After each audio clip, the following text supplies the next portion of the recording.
Ah, Morrissey. Morrissey who sings of the light and the dark.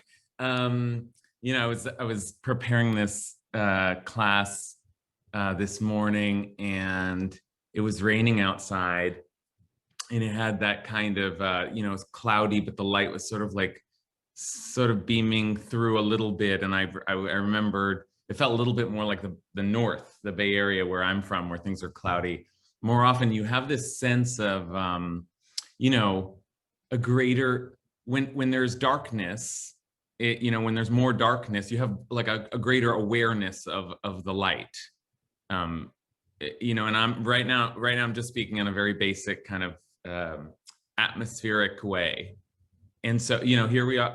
I'm in LA. Not all of us are in LA, but I'm here in LA, and you become less aware of the light because it's always light.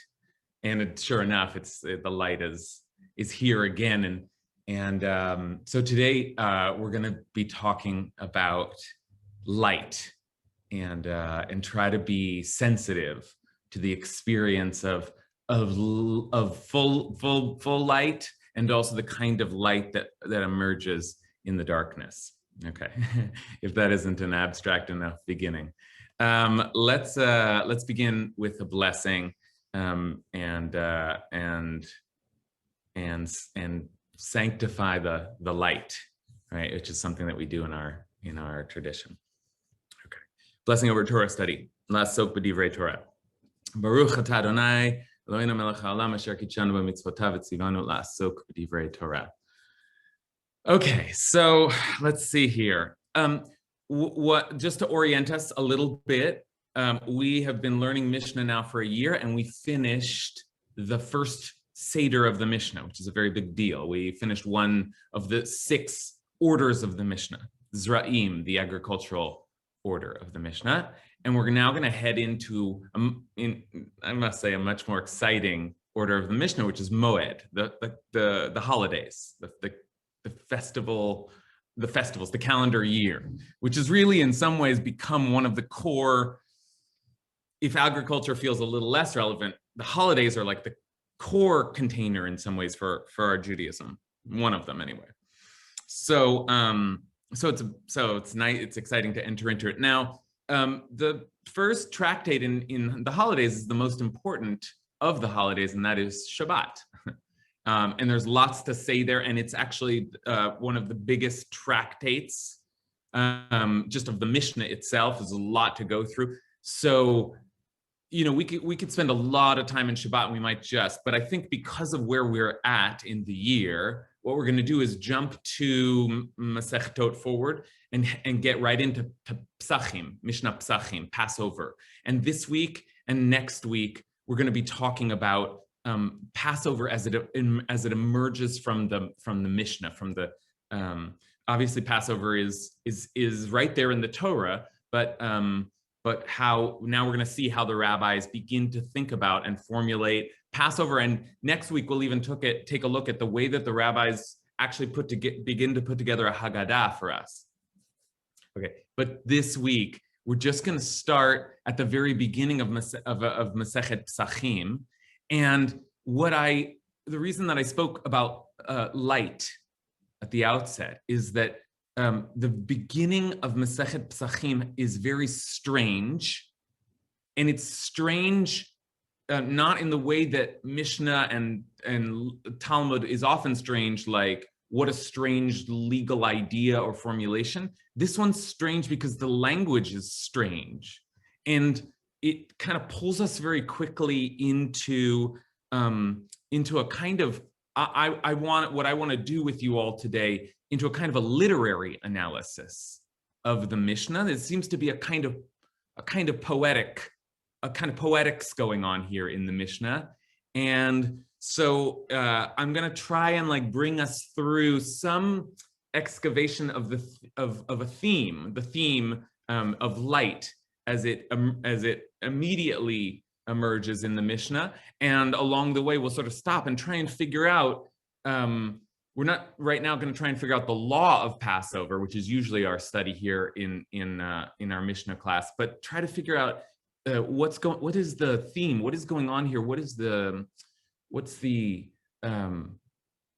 what's the quality of experience that the rabbis are pointing us towards? Okay, so here we go. I'm going to give you a source sheet, and it may have all sounded too abstract so far, my introduction, but as soon as you look at the text, you'll understand what I'm talking about. So let's take a look at our first Mishnah in Masechet Psachim. Oops, that's not what I want. Okay, there it is. So our first Mishnah, okay, this is how the Mishnah begins. At the light of the 14th, or l'arba'asrei, bodkin et chametz. One searches for chametz by the light of the candle. Any place into which one does not take chametz does not require a search. Okay, so let's just stop for a second and just lay some groundwork, some basics. Chametz is any kind of leavened grain, you know, that like hasn't been cooked quickly, anything that's bready, crackers, whatever. Okay, so that's a big word for Pesach. We get rid of chametz. Okay, the law here is at this point in our tradition clear enough. We know what the law is, which is that the night before Passover, and I'm actually going to give you a link to a beautiful sermon about this. The night before Passover, there's we do what's called bedikat chametz, searching through the house for the remaining chametz, right? And there's a whole procedure, a whole set of like a ritual that you enact. And here in this sermon, Rabbi Kayla Labelle takes us beautifully through the ritual with a candlelight. It's important that it be a candlelight, and we saw the candle there in the Mishnah, and a feather, right? Some traditions have it, and maybe a spoon also to like pick the feather, the chametz from the feather into the spoon. And you go around your house, and we still do this. And usually we've so thoroughly sterilized the house before them, we actually have to save a piece of bread and place it somewhere so that we know. I remember doing this with my father, like, where's the chametz? And it becomes like I think this Rabbi Labelle's sermon is called a holy scavenger hunt. So that's the law. The law is the night before Passover, right? The night of the 14th, not the night of the 15th, you do this searching. That's clear enough. The weird thing about this Mishnah then is just the first word that it uses, and that is or, light. Okay? At the light of the 14th, one searches for chametz by the light of the candle. Now that's strange because I don't know. What would the light of the 14th mean? What do we think that means? I'm going to just assume that what that would mean would be I don't know, morning, at the morning of the 14th, right? If we're gonna like make sense of this, at the light of the 14th, at the morning of the 14th, is that what it is? One searches for chametz by the light of the candle. But it doesn't make sense to search with a candle during the day, okay? So it makes more sense for it to be night, and that's actually, we know that's actually where we're headed. It's going to be night, but why would they call the night light? Okay, so that's already weird, and then to make it even weirder, they use the word for the night, or it's over here in the Hebrew, which is the same word they use for the candle. So that word appears at the end of that sentence. Okay? So do you understand, like, I want to just pause here. Does everyone understand, like, the problem here? The law is going to be on the night of the 14th, we search with a candle for the chametz. But instead they call it at the light of the 14th. But that doesn't sound like the night. It sounds like the morning. At the light of the 14th, we use the light of the candle. That's just a very weird beginning, and the Talmud and the commentators are going to spend a lot of time trying to figure out what is the light of the 14th. Okay, so let me just pause. I'm going to take us into that Talmudic discussion just a little bit, but let me just pause there. Does anything feel confusing, or does anyone want to say, no, I think I understand what's going on already? Not yet. Yeah, me neither. Rosa, do you want to offer a thought? Yeah, I'm thinking that instead of light, instead of morning, it means sort of at the end of the light. Or the other thing it could mean is if we're looking in the corners, there's no light in the corners. So maybe you need both to really search out the chametz. You not only need the light of the day, but you also need the light of the candle to get you into all the little dark spaces. Okay, Rosa did just such an excellent job there of giving us some real readings of the Mishnah. Like, let's take it seriously. It's the light of the 14th. So what could that mean if it doesn't mean full-blown day, which is hard to imagine? But Rosa says it's like the last lights. It's like the darkening of the day, but they're still at that last light, you start looking. And Rosa says why? Maybe the middle of the night, you'll actually miss something. Like there's something like at that last light of the day before, you search around and you need a candle because it makes it like both of them. So that's a very, very good, solid, strong read of the Mishnah as it is. Okay. And that could be the meaning, that could be the meaning of on the light of the 14th is like on the last lights of the 14th, meaning heading into the night of the 14th. Or sorry, that would mean the last light of the 13th. Let's just keep track here. Passover is the 15th. Jewish days start at night. The night of the 14th is the night before Passover. And then the last light, the day before that would be the 13th. Okay. All right. All right. I think that was very helpful at just giving us a little bit of sense here before we head into the like more confusion. But anyone else want to? Okay, Payam, we'll take one more. Payam? I think it's supposed to not actually make sense, because if we look at like the plagues, you know, those are such supernatural, weird things. Like in the middle of the day, it becomes dark. So it's almost a reference to like a time when things were topsy-turvy and didn't make sense. So lighting a candle in the middle of the day might sound super weird, but it's a reference to when everything was super weird then. Good. Wonderful. So Payam's Rosa gives us a very clear, kind of reasonable approach, and Payam's like, wait, not so fast. There's something going on here. They're doing something here. That's like the light of the 14th, like the light of the candle. There's some sort of like rhythmic connection, and after all, it doesn't make sense. It doesn't, and we will find that what they're going to mean is the eve of. So why call that the light? And Payam says, we're going to go because thinking about a time when the supernatural forces are like the world is turned over, both sort of like in the narrative itself, but also the spirit of the story is like, watch everything be undone. Okay, so it makes sense that that there's going to be a little bit of opposite feeling here. And also, I think Payam was intending, and I certainly was thinking while he was describing it, isn't that the Passover spirit, to do something a little odd and then make you ask questions? That's the Haggadah is full of that. Like, here's a thing that doesn't make any sense. Why are we doing that? Oh, because our ancestors went to Egypt. Ma nishtana halayla hazeh, right? Okay, so this is great. Rosa's trying to read it well. Payam's suspicious that there's some kind of play involved, some sort of reversal, some sort of like, and there's at least a little word play here. So let's keep going. Let's try to search that out. Now, I want to take us into the Talmud, and the Talmud asks the straightforward question, and then starts to the Talmud does something like what Rosa was doing, and then starts to move into Payam territory. The Talmud begins, my or, what is this light? What are they talking about there, right? Again, the light of the 14th. What is this or? What is this light? The word for, I put an H in there so it doesn't look like either or.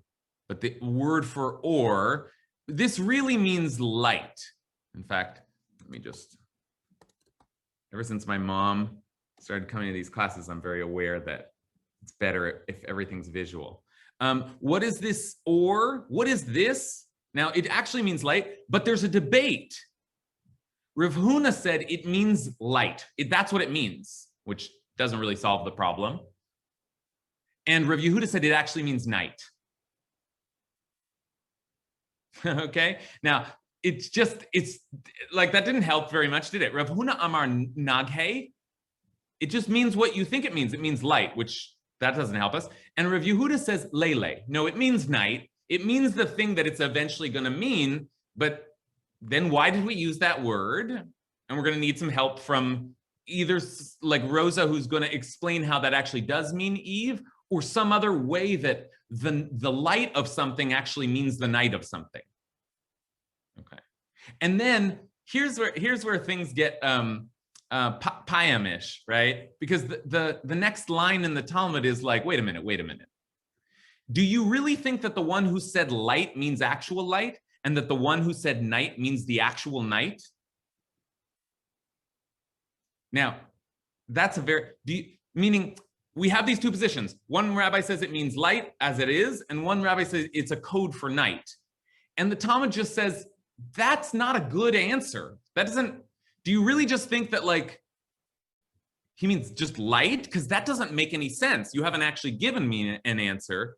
And then as for the other one, I mean, I think he does mean night, and Rashi says, wait, no, the second one, maybe the second opinion does mean it literally, or maybe the Talmud is saying, there's something else going on here. There's something else happening here. Like some other kind of, the use of light here means something else. And soon, and most importantly, I'm gonna like pull back and just allow you to think about, what does it mean to think about light during Passover? That's really in some ways going to be our central question here. But let's just do the last step of the work here to understand at least what the Talmud thinks like it can do with this language. Okay, one last piece, and then I'm going to open it up to you. Okay, the Talmud's like, now this is remarkable, and if we had let's say a week, we would just read this ourselves, but it would take a week because the movement from Psachim 2a to Psachim 3a, like a full daf, front and back of the Talmud, that's a big move. That takes a lot of time to learn a full daf of Talmud, which means that there's after this, there's a whole journey that the Talmud goes on to say, it's a kind of they do a kind of a literary analysis. So the first example they give is when Joseph's brothers left, the phrase there in Egypt that they use is the haboker or, the morning was light. Oh, so light means morning. And on and on and on for pages. What does light actually mean in the Bible? Does it mean day? Does it mean night? Can it mean night? Could it mean evening? Could it blah, blah, blah, blah, blah, blah, blah, blah, blah, for 2 pages, okay? We're not going to do that today, but like that's what happens after this. And then the Talmud it's almost like sometimes it feels like the Talmud is playing a joke on you, because then the debate is finally resolved because they go through all these proofs in the Bible, in the Tanakh, but then it turns out they've got a different rabbi who's taught the same material but used different language. This is what's called a Braita. So just like the Mishna taught this, so in the school of Shmuel, they taught this also, but they just said, come in here, it was taught this way in the school of Shmuel on the night of the 14th. On the night of the 14th, one searches for chametz by the light of the candle.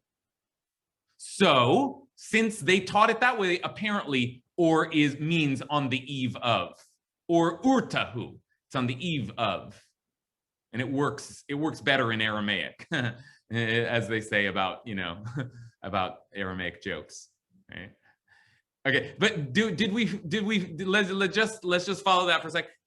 There's a lot of like, what does light mean? What does light mean? 2 pages of explanation. What does light mean? But then we find that they are teaching this law out there, and usually they don't use the word light. They use the word night. And so it does mean Eve. The whole thing was much more straightforward. But then we're at this question. Why did they use the word light? And I know this has been a big setup just to get to this question, but this is an important question. Because at this point, I think we can agree with Payam that the Mishnah is doing something what we call dafka. Dafka means just to make a point. It's doing it on purpose. It's using light as the first word on purpose because it's not the obvious word to use. And I just want to give you one last phrase that the Talmud uses there. What the Talmud then, after 2 pages of analysis, asks, okay, I guess it's light means on the evening of, but why didn't our Tana, why didn't the Tana means teacher, why didn't our teacher in our Mishnah teach the night? And the answer is not very clear to me. Lishna me'alya hu denaket. He chose more elevated language. Lishna me'alya. Okay. So now we're in a really weird place. Okay, and this is where I want us to start, like, throwing things around. The Mishnah uses a weird term for the night, even though it means the night. It uses the word light, and it does so in order to elevate the language. Okay, let's just start taking our first pass here. Like, what do you think is going on? Why would that elevate the language? What is going on with the light here? And I see one hand. So I'm going to turn to Alexandra.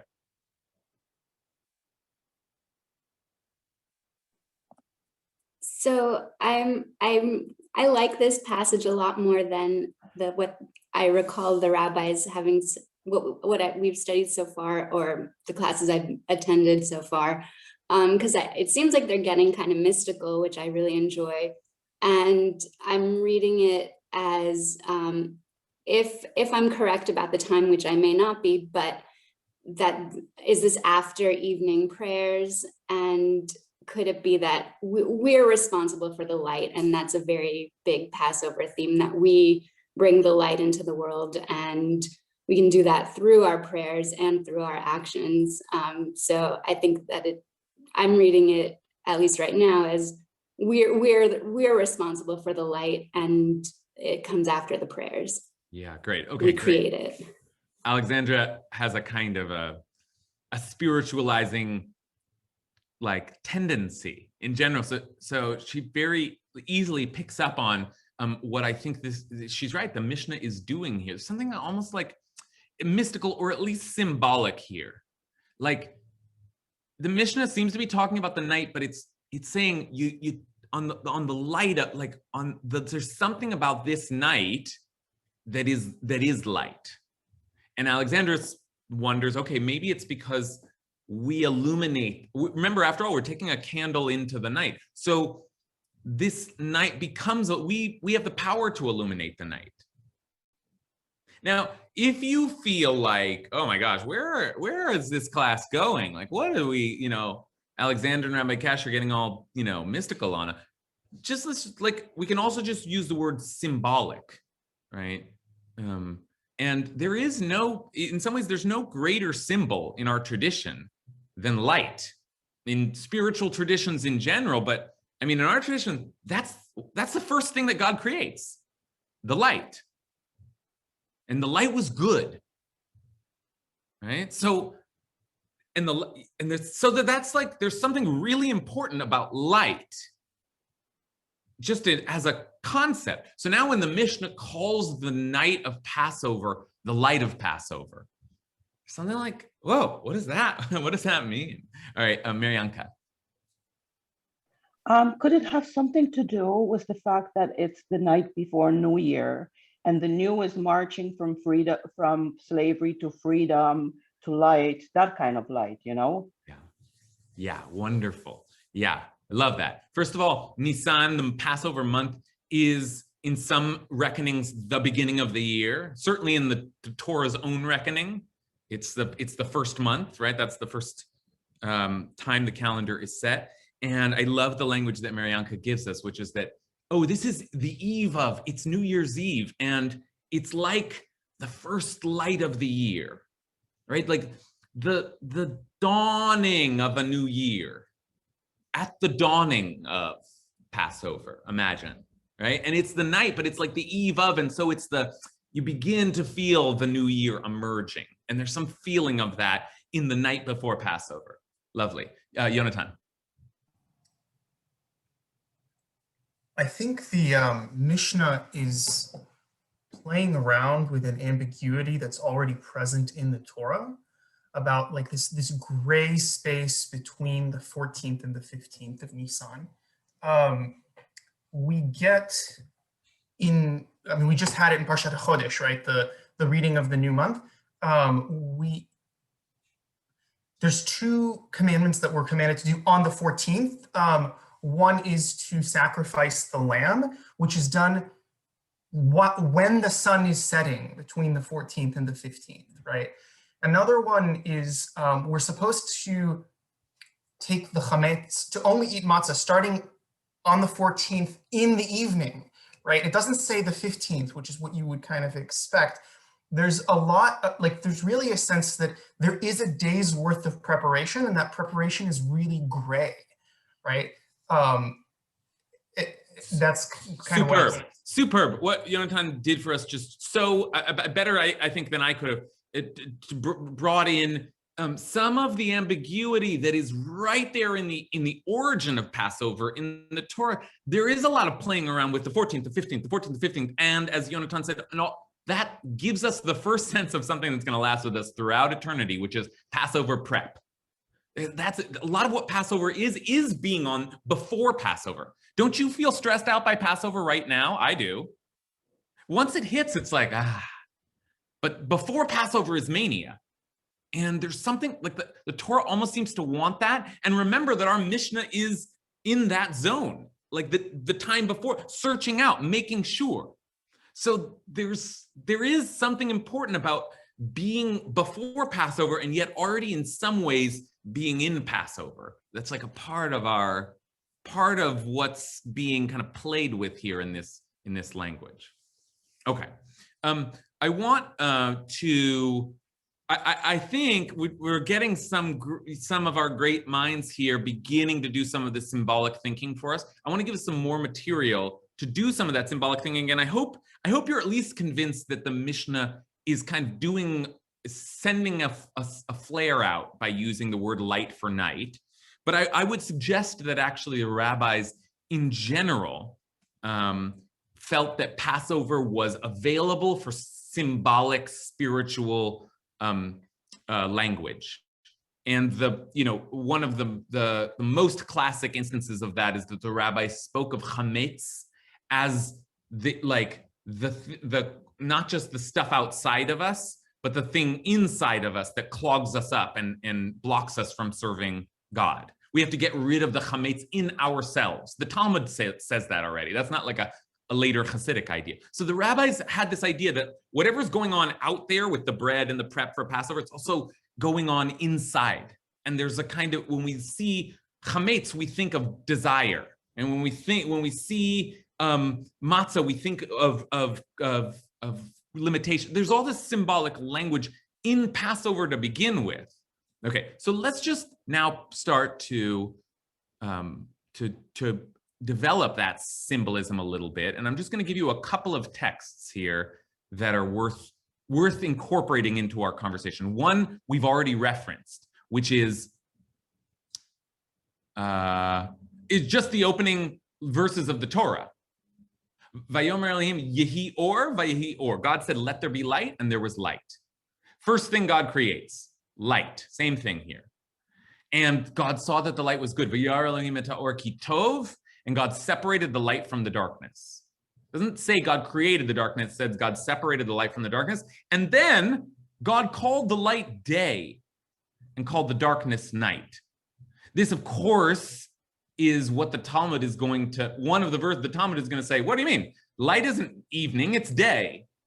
It has to mean day because that's the first thing that was ever named, right? So, okay, one of the kind of symbols or primary reference points for thinking about light is in this first description. But where do we find light in the Passover story itself? Where do we find light in the Passover story itself? I'm gonna let you just think about it for a second. Okay. Guided by day, What's That's- that? guided during the day. Oh, by that's flame. good. That's really good. Yeah, a cloud that guided you by day, right? And a pillar of fire by night. Wonderful. There's some of that imagery there. Richard? Can't hear you. Can't hear you. In the plague of darkness, eventually it's lifted up. Richard, I'm loving you, having you around. Richard is new to our circle, and I just always is able to grab exactly the right verse for us. And that's right. The plague of darkness is a plague that, I mean, it obviously evokes the ideas of darkness and light, but look at the language here. It's very striking the way that light is present in the darkness. And this is the 9th plague, the one right before the final Exodus. Okay, listen to this. Then the Eternal said to Moses, hold out your arm toward the sky and let there be. I wanted this to echo in a certain way, so I'm going to ask you let there be darkness upon the land of Egypt, a darkness that can be touched. Moses held out his arm toward the sky, and a thick darkness descended upon all the land of Egypt for 3 days. People could not see one another, and for 3 days no one could get up from where he was. Ulechol b'nei Yisrael haya or b'moshvotam. But all the Israelites had light in their dwellings. Okay, so if light has a scene in the Passover story, if light has a kind of a moment in the Passover story, it's that there's a darkness, and somehow one of the kind of the miracles of this plague is that it was dark for everyone, but it wasn't dark for the Israelites. They had light in the darkness. I mean, come on. If that isn't symbolic enough just on its own. But that is the language that the Mishnah is like aware of and playing with as it inserts this light into the night before Passover. The night before Passover is a night of light, and we light it up, but also it is called light. So again, I turn to you and I ask you, what does that mean? What does it mean to say that the night before Passover is light? In the night before Passover, there is light, right? Agnes.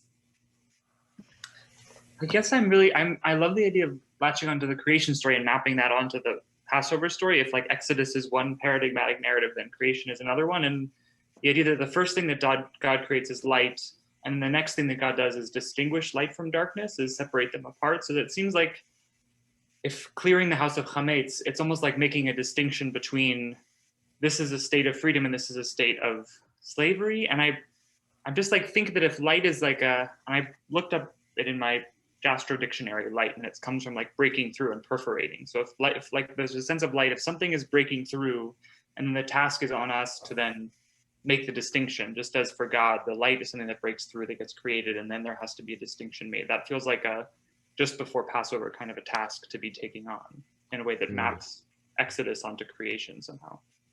Good, wonderful. Thank you, Agnes. I think that idea of mapping, of like, you see these symbolic kind of schemes, and you kind of start to lay one on top of the other, so that they're all of these. And this is, this is the way that I think we are invited to read Torah, supposed to read Torah.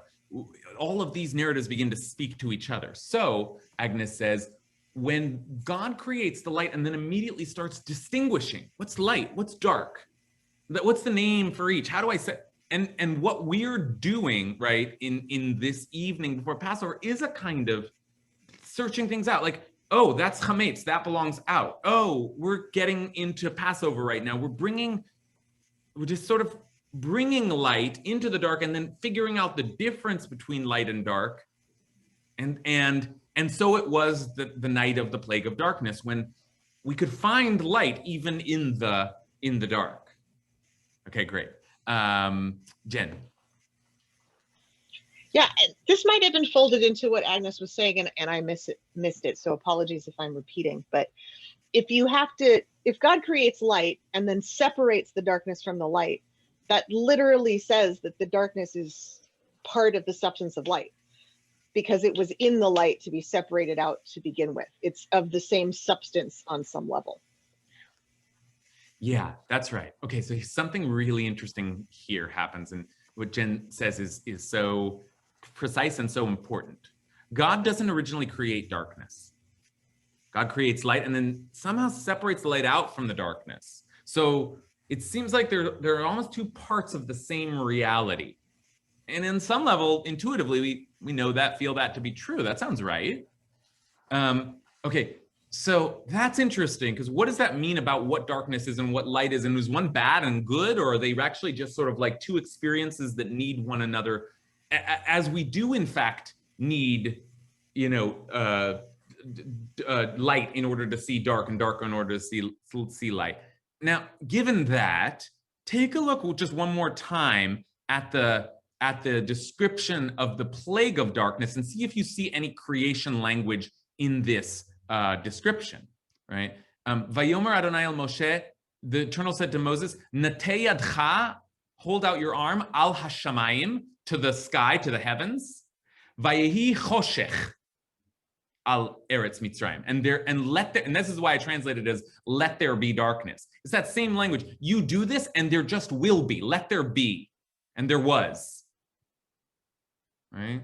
Maybe I should have said, and let there be dark. So there's a kind of an echo here, even in this plague, it's like God is creating the darkness, right? But then distinguishing the light out from the darkness instead of the other way around. So there's a kind of like inverse creation here, but it's a creation of a substance which actually can contain both things, light, dark, reflective of one another. Okay, great.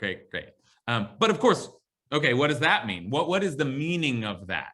Why is that important to keep in mind both the light and the darkness and the interplay of the two before Passover? Matt Silverstein?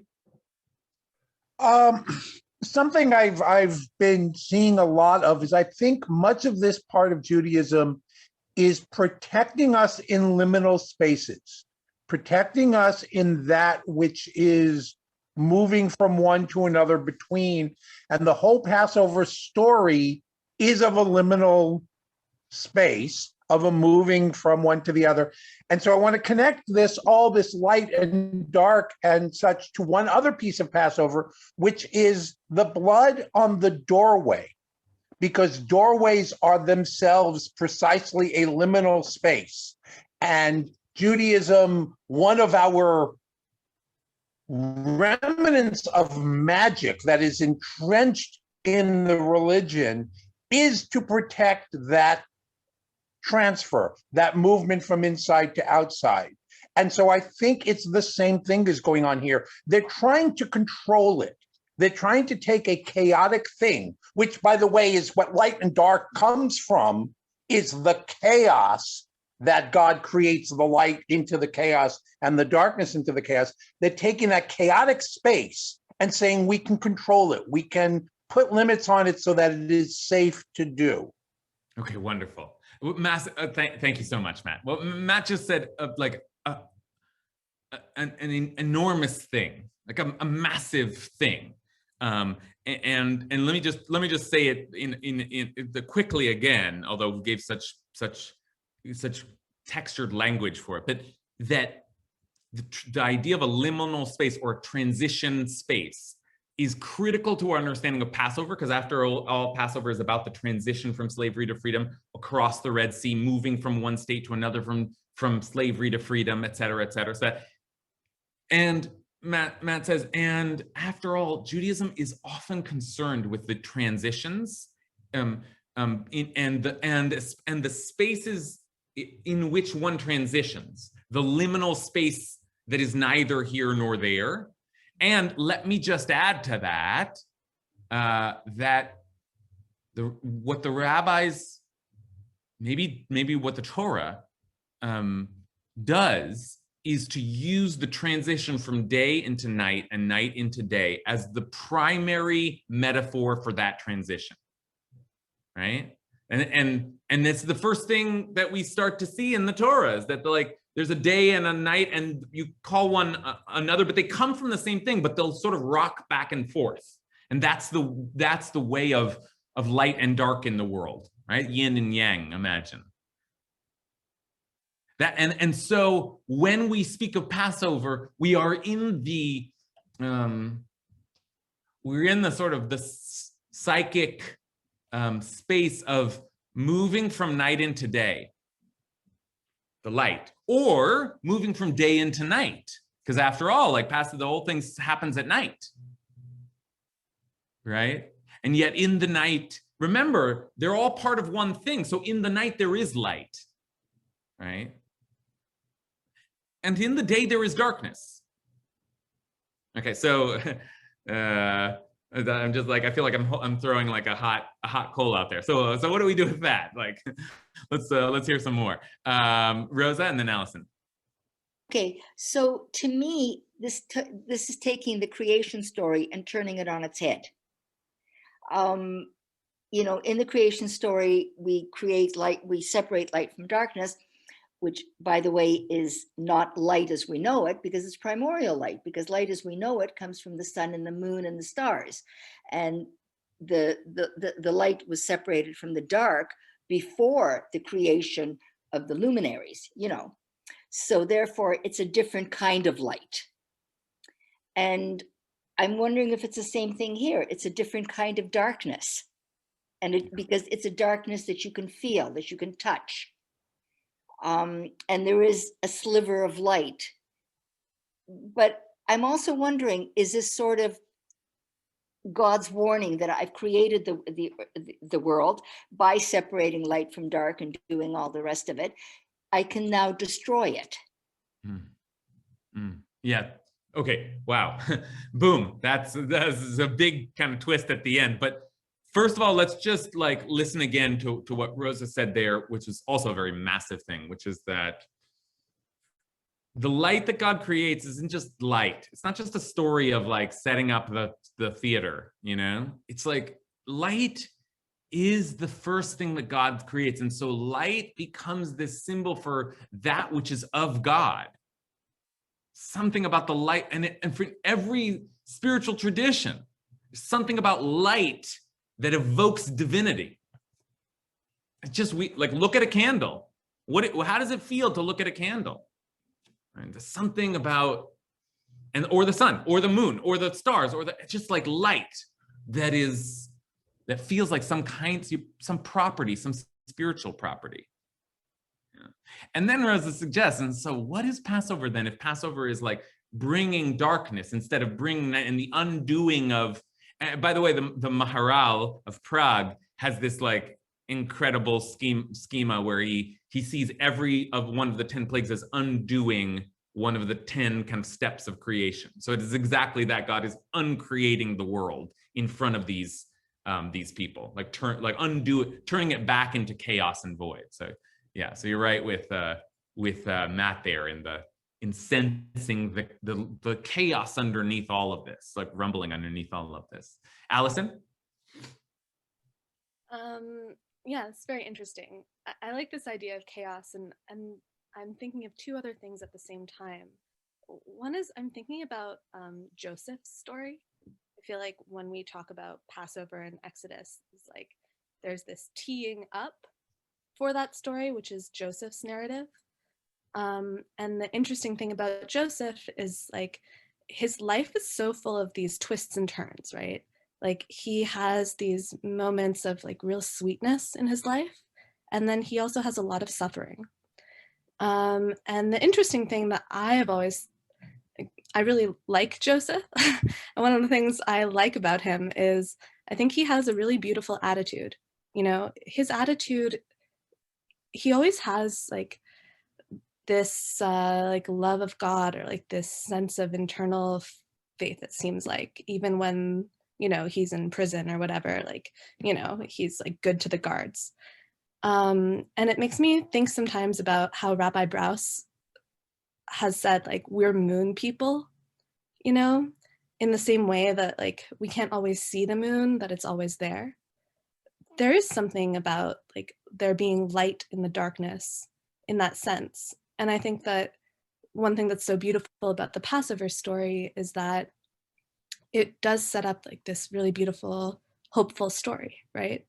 This idea that no matter how trapped you are or like how enslaved you are, whether that's literal or metaphorical, that like there's this like pathway to maybe will be like miraculous even. So I think that is kind of interesting to describe the light in the dark from that perspective. I love that. I love that imagery of the moon as, in some ways, the ultimate symbol of light in the darkness. Moonies, right? We're moonies. Yeah, there's this, and the way you spoke of Joseph is like akin to the moon, someone who has, right? Because this is now not just like out there. It's not just supernatural or cosmological, but it's inside. What does it mean for you to carry light into the darkness, to hold light in the darkness? Like the moon does. The moon, which somehow it's in the darkness and yet it finds a way to access the sun, to reflect the sun, right? And that becomes a symbol for us of like, wow, and remember that Passover is happening on the 15th, the full moon, right? And you look up and there's light. I mean, of course it happened on the 15th because they had to actually have light to go out on. This is real, but it's also deep and internal and symbolic. Right? Yeah. Okay. Speaking of symbolism, I now want to, I said that the obvious, and Richard helped us get there, the obvious place to look to think about the symbolism of light and Passover is in that plague of darkness. But my favorite appearance of light in the Passover story, and believe me, if you just showed up for this last 10 minutes, then it was worth your time, because we're going to see such a beautiful, beautiful Rashi right now. But my favorite appearance of light in the Passover story comes right at the beginning. Some of you may be anticipating this, but tell me again, we just looked here, was there creation language in Vayihi Choshech, and there was darkness, right? So tell me, is there creation language in this chapter 2, the beginning of the description of the birth of Moses? A man of the house of Levi went and married a Levite woman. The woman conceived and bore a son, and when she saw that he was good, she hid him for 3 months. Okay, did you see that? Did you catch the Genesis language there? Vayelech ish mi beit Levi v'yikach et bat Levi. Vatahar, and she conceived Haisha.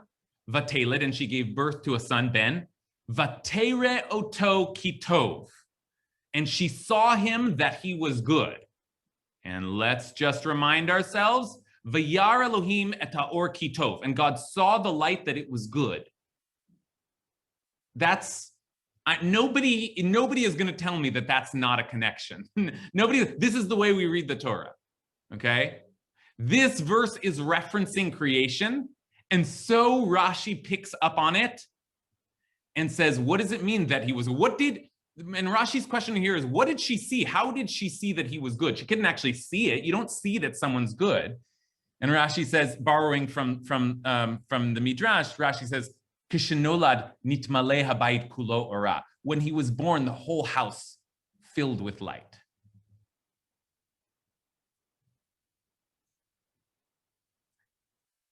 I mean, wow.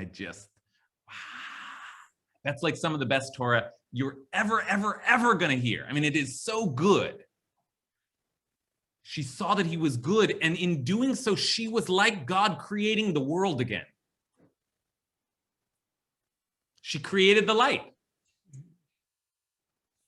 And the light was Moses. Now, what does that mean? Let's turn to Jennifer Malvin. Yeah, Jen is fine. Jen's fine. Thank you, everybody. I'm sorry I had to join late, unavoidable. But what I wondered is the verb for, the verb for to see, she saw, is that the same? Isn't there another verb for to see? And is that verb they used in a special context that is even more connected with when you see light? Or I'm just asking. Great question, and it is a little different in the text of the Torah itself. It's the same verb. The answer is yes, it's the same verb, but because God defaults to the male pronoun here, it's vayar with the yud there, Elohim. But because it's Yocheved here, Moshe's mother, it's vatere, she, right? With the taf there. So that takes the place of the ayin. Of the yud. Of the yud. It's the same verb though, essentially. Same verb. And it's actually worth noticing because I said she becomes a little bit like God here. And there is this way in which Moses, the creation of the world that Moses is born into is largely created by women. So it is interesting that like there's a kind of a recreation, but it's women now who are bringing the light into the world, right? Yeah, so thank you for that. Hannah Jensen. I just have a little thing to say, and maybe it's connected to what Allison was saying, but it's interesting that the language used about her hiding him is Vatitz B'nehu Shlosha Yerachim. What is it? Shlosha Yerachim, which is moons. Yerachim is moons, not actually months. So, and other places in the Torah, it would have used Chodashim or something like that to refer to months. And so there's this continuation of some understanding of light being part of even that they're marking it by the moon, not marking it by just the kind of neutral understanding of months. And so it's still connected to this thought about light. Wonderful, wonderful, really wonderful. 3 moons she hid him, right? And he was the light that would be there in the darkness like the moon is. And what is again, I've said this before, what's the first commandment that the whole tribe of Israel gets? Rosh Chodesh, the new moon. Okay? That's like, this is not messing around here, right? This story is not like, these symbols aren't just sort of like cascading in it. Like there's a thick world of symbolic meaning here that the Torah already is playing with, that the rabbis are now playing with, and that we're now playing with. So then I guess the question is, we're just in the last 5 minutes here, is, okay, so what do we do with all of that? Why did, again, let's return to the Mishnah. Why did the Mishnah start by calling the light, or calling now I'm confused, calling the evening light? Why did the Mishnah use that? What is it? Like, let's just like circle back around, and now that we've really processed these symbols, like what's the Mishnah up to here? Turn back to Yonatan. I'm still stuck on the Rashi. Is that okay? Yeah, you can stay on that Rashi forever and ever. Yeah, go for it.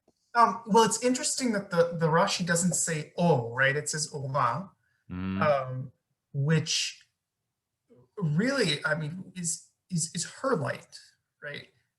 We say, right. We've been talking about it as like Moses's light. I would expect that to just be O, right? Or even O. But she's the one giving off the light. Interesting. I think here, yeah. I was going to say maybe it modifies the house, or maybe it's just a way of saying lit up. But I think it's whatever it is, it's distinct. It's feminine, right? Yeah, I like that. Ora. And light, after all. This is like, I don't, there's too little time to really do much with this, but light is one of those words that looks masculine, but takes the feminine plural, orot, right? There's something about like the binary nature of light and dark, and there's something there, but I think that's way too much for us to explore right now. Okay, let me give you one last thought in answer to this question. Well, what are the rabbis up to? And this one comes from Maimonides. No slouch, right? Here's what Maimonides says. And Maimonides is a rationalist. So he has this way of saying everything as if it's very like concrete and straightforward. And yet, like, there's some way in which like he retains the sense of the depth and possibility, symbolic possibility of it all. So take a look at what Maimonides says about the use of light in the beginning. I'm going to go back. I thought we'd cover it earlier. Okay, so the Maimonides, who we call the Rambam. Remember, we said, the Talmud said they chose or light because it's more elevated language. So the Rambam says, okay, at the Or of the 14th, he says the night is called light, as we see in, now I don't know what this means, but as we see in many instances that a thing is called by its opposite. I'm not sure exactly what he means there. I'm sure some of the commentators have answers to that, but like sort of an interesting thing he says. Often we call things by their opposite, do we? I don't know. And they intend here to speak in elevated language. Now, that's from the Talmud. Okay, but here's his explanation of that. So that the opening of this book, by which I guess he means the Mishna, although it's a strange language to use for the Mishna, Ptichat HaSefer, the opening of this book, will not be known by a name of total emptiness. B'Shem Heder Min HaHadarim. That is, the night of. Meaning, okay, so now, look, there's a technical answer here, which is that the technical answer is the rabbis decided, let's not start the Mishnah by saying on the night of, because the night of is like a dark, you don't want Mishnah Pesachim to be known as Jewish works often are, by their first words as the night of, the darkness, the heaviness, the emptiness. The Maimonides uses the language of heder, absence, heaviness. So they chose a word that was like, no, it's not. Instead, it's about like fullness, brightness. Okay, on the one hand, it's kind of technical, just like they want to make sure that the book doesn't get called something that's sort of down. They want to, but still, now the Rambam is introducing this other symbolic layer, which is that when we speak of night, we feel like elevated, and the night is a scarier, an empty, a different sensation. What is it like to be in the night? And what is it like to be in the night? I guess I would add to that before Passover. What is it like to be on that night where supposedly you're going to be delivered? Supposedly you're going to be redeemed, but you're just waiting. Okay? Yeah, El, I'll give you the last thought. I'm thinking about the difference in the light in Bereshit, in God's light, and then the light that comes from the celestial creations, and the difference between those. And I think this illuminates how God's light embraces Am Yisrael. And so even though there's darkness outside, that's only a physical darkness, and God's light is embracing them and carrying them out of Mitzrayim. Great. And this actually takes us back to the pillar of cloud, right, image. So like the light actually led them out. But I think the idea there that there's something about redemption itself that is like light, that is experienced as light in the darkness. And that God, the presence of God in some senses then is experienced as the light. And picking up a little bit on the theme that Yael introduces of just like our relationship to God being imbued with light. Remember that one of the charges that we receive from the prophets is to be or lagoyim, a light unto the nations, right? To bring light into the darkness, to bring light into the darkness. And that becomes like a kind of at its core, now just in the symbolic language itself, a kind of spiritual charge. What is it? How is darkness, night, uncertainty, terror, lack of sight? How does that feel? And how can we bring a sense of illumination into the world? And Passover is a reenactment of that experience. And so on the eve of, because really it's like the eve of, and this is what on the last lights of, to use Rose's phrasing, on the eve of Passover, we're actually doing that. We're actually taking a candle and we're bringing light into the dark, and we're seeking out the chametz, and we're actually physically reenacting this sense of there is light in the dark. There is light in the dark, and in that sense, it's not just that that dark is bad and light is good, but that we remember once again that they're all mixed together. We're all mixed together. and that light can always be found because light is just another side of the darkness. And that's why we call the night light, right? Boom. That was some great Torah. That was some great Torah. All right, love you, everybody. Stay tuned for next week. So first of all, this week on Thursday, we have a Haggadah Slam. We're partnering with two shuls in the area, Bnei David and Temple Beth Am, to do a kind of a deep dive into the Haggadah, and that'll be at 7:30 this Thursday. And then next week, we're going to have full Passover programming. We're already doing it, but we'll do more of Mishna Pesachim next week in this class, and just take a look for all of the Passover learning that we have coming up for you next week. All right, bye, everyone.